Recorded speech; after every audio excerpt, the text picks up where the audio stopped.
Hi hello ಎಲ್ಲರಿಗೂ ನಮಸ್ಕಾರ. ಬರ್ರಿ ಇವತ್ತು ಆಲೂ ಗಾಜರ್ ಪರೋಟ ಮಾಡೋಣಂತ. ತುಂಬಾ ರುಚಿಯಾಗಿರುತ್ತೆ ಮತ್ತು ಕಡಿಮೆ ಸಾಮಗ್ರಿಗಳನ್ನು ಬಳಸ್ಕೊಂಡು ನಾವು ಈ ಪರೋಟ ಮಾಡ್ಬೋದು. ಸಾಫ್ಟಾಗಿನೂ ಇರ್ತೈತಿ, ಮಕ್ಕಳಿಗಂತೂ ತುಂಬ ಇಷ್ಟ ಆಗುತ್ತೆ. ಬನ್ನಿ ಇಲ್ಲೊಂದು ಹಿಟ್ಟು ನಾದ್ಕೊಂಡ್ಬಿಡೋಣ್ರಿ. ನಾನಿಲ್ಲಿ ಗೋಧಿ ಹಿಟ್ಟು ತೊಗೊಂಡೀನಿ. ಅದಕ್ಕೊಂದು ಸ್ವಲ್ಪ ಉಪ್ಪು, ಒಂದು ಸ್ವಲ್ಪ ಎಣ್ಣೆ ಹಾಕ್ಕೊಂಡು ಹಿಟ್ಟನ್ನ ನಾದ್ಕೊಂಡು ಒಂದು ಅರ್ಧ ಗಂಟೆ ನೆನೆಯೋಕೆ ಇಟ್ಬಿಡೋಣ್ರಿ. ಈ ರೀತಿ ಹಿಟ್ಟು ನಾದ್ಕೊಳ್ಳೋಣ. ಭಾಳ ಗಟ್ಟಿನೂ ಬೇಡ, ಭಾಳ ತೆಳುವಾಗಿನೂ ಬೇಡ್ರಿ, ಒಂದು ಮೀಡಿಯಮ್ ಹದಕ್ಕಿರಲಿ. ಇಲ್ಲಿ ಒಂದು 6-7 ಆಲೂಗಡ್ಡೆ ಕುದಿಸಿ ಇಟ್ಕೊಂಡೀನಿ. 2 ಉಳ್ಳಾಗಡ್ಡಿ ಕಟ್ ಮಾಡಿ ಇಟ್ಕೊಂಡೇನಿ ರೀ. 2 ಗಜ್ಜರಿ ತುರಿದೀನಿ. ಸ್ವಲ್ಪ ಕೊತ್ತಂಬರಿ, ಸಣ್ಣಗೆ ಒಂದು 3 ಮೆಣಸಿನ್ಕಾಯಿ ಕಟ್ ಮಾಡಿ ಇಟ್ಕೊಂಡೀನಿ.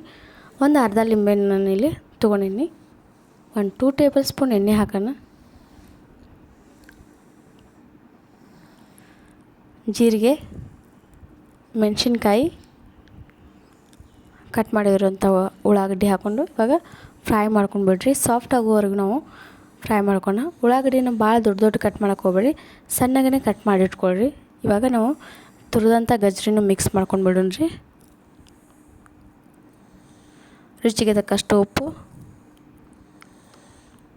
ಸ್ವಲ್ಪ ಅರಿಶಿನ, 1 ಟೇಬಲ್ ಸ್ಪೂನ್ ಗರಂ ಮಸಾಲ,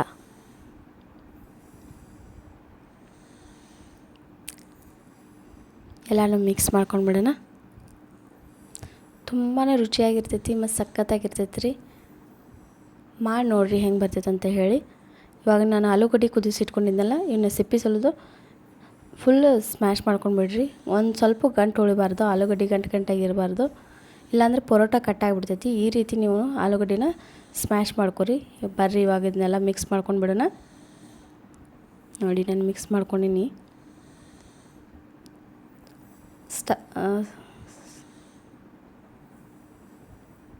ನೋಡಿ ಒಂದು ಸ್ವಲ್ಪ ಲಿಂಬೆಹಣ್ಣು ಹಿಂಡ್ಕೊಂಡು ಮತ್ತೆ ಇದನ್ನು ನಾವು ಮಿಕ್ಸ್ ಮಾಡ್ಕೊಂಡ್ರಿ. ಇವಾಗ ಹಿಟ್ಟನ್ನು ನಾವು ನಾದಿಟ್ಕೊಂಡಿದ್ವಲ್ಲ, ಈ ರೀತಿ ಹುಳಿ ಮಾಡಿಕೊಂಡು ಸಣ್ಣದಾಗಿ ಲಟ್ಟಿಸಿ ಇಟ್ಕೊಳ್ಳೋಣ. ಇವಾಗ ನಾವು ಸ್ಟಫಿಂಗ್ ಹಾಕಿ ಈ ರೀತಿ ಲಟ್ಟಿಸ್ಕೊಳ್ಳೋದ್ರಿಂದ ಕಟ್ ಆಗೋಲ್ಲ ಮತ್ತು ಈಸಿಯಾಗಿ ನಾವು ಲಟ್ಟಿಸ್ಕೋಬೋದು. ತುಂಬ ಚೆನ್ನಾಗಿ ಬರ್ತಾವೆ ರೀ ಪರೋಟ. ಮಾಡಿ ನೋಡಿರಿ ಹಿಂಗೆ ಒಮ್ಮೆ. ನೋಡಿ ನಾನು ಈ ರೀತಿನ ಲಟ್ಟಿಸೋದು ತುಂಬಾ ಈಸಿ. ನೋಡಿ ನಮ್ಮ ಪರೋಟ ಎಷ್ಟು ಚೆನ್ನಾಗಿ ರೆಡಿ ಆಯಿತು. ಸ್ವಲ್ಪ ಎಣ್ಣೆ ಹಾಕ್ಕೊಳ್ಳಿ, ತುಪ್ಪನೂ ಹಾಕ್ಬೋದು. ಎಲ್ಲರೂ ಟ್ರೈ ಮಾಡಿ ನೋಡಿರಿ ಪ್ಲೀಸ್. ಸಬ್ಸ್ಕ್ರೈಬ್ ಮಾಡಿರಿ, ಲೈಕ್ ಮಾಡಿರಿ, ಶೇರ್ ಮಾಡಿರಿ, ಕಮೆಂಟ್ ಮಾಡಿ, ಸಪೋರ್ಟ್ ಮಾಡಿರಿ. ಯಾರೆಲ್ಲ ಸಬ್ಸ್ಕ್ರೈಬ್ ಮಾಡಿರಿ ಅವ್ರಿಗೆಲ್ಲರಿಗೂ ಥ್ಯಾಂಕ್ಸ್. ನೋಡಿ ಈ ರೀತಿಯಾಗಿ ನಮ್ಮ ಪರೋಟ ರೆಡಿ ಆಯಿತು. ಮಾಡಿ ನೀವು ಹೆಂಗೆ ಬಂತಂತ ಹೇಳೋದನ್ನ ಮರೆಯೋಕ್ಕೆ ಹೋಗ್ಬೇಡ್ರಿ.